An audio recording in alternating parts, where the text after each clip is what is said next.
on the matter, talking about the failure of INEC to come before your committee to defend their budget. Give us some more background to this position where you expressed your displeasure at the failure of INEC to appear before you. Morning.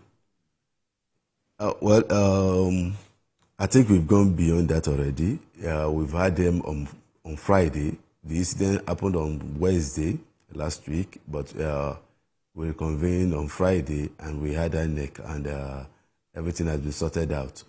So, and I think your station ought to have gotten that update because the press conference actually covered the program. So it was just a breakdown in communication that actually led to the issue that didn't make them come over. There was a breakdown in communication because we are supposed to have a joint session with the Senate based on the fact that we want to minimize the time used. So we decided that some committees can do joint session with the Senate, but because we are actually oversighting just one agency, INEC, so we decided to do it separately.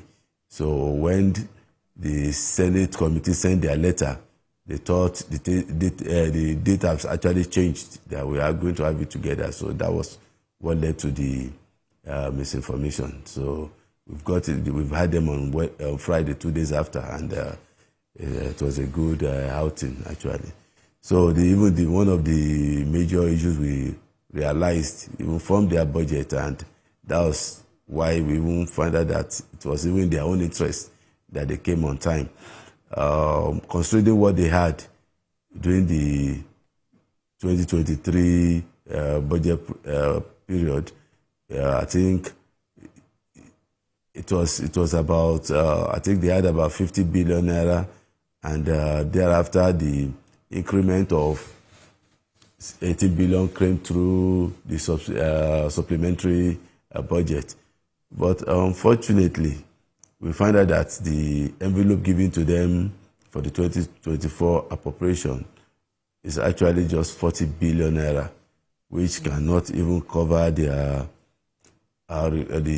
personnel cost, which was put at about 46 billion naira. If you look at INEC, we also find out that INEC is about one of the largest organizations we have in Nigeria today. They have offices in all the 774 local governments, including the FCT local government. They have zonal offices, they have state offices, and they have the national office headquarters. So all this put together makes INEC offices to be about 800 in number, and after Nigerian police, I think they are the largest in terms of offices in the country. And there are some other allowances paid by INEC which is peculiar to their operation. They call it peculiar allowance, and even the last supplementary budget, that was about 10 billion naira.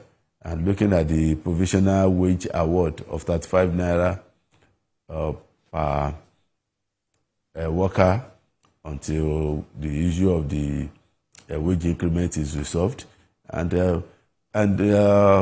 also the reforms that we intend to, we hope INEC will actually go and perform in their next before the next election, and especially this coming year. There are going to be a lot of reforms going on in INEC, and which we believe will actually require some funds.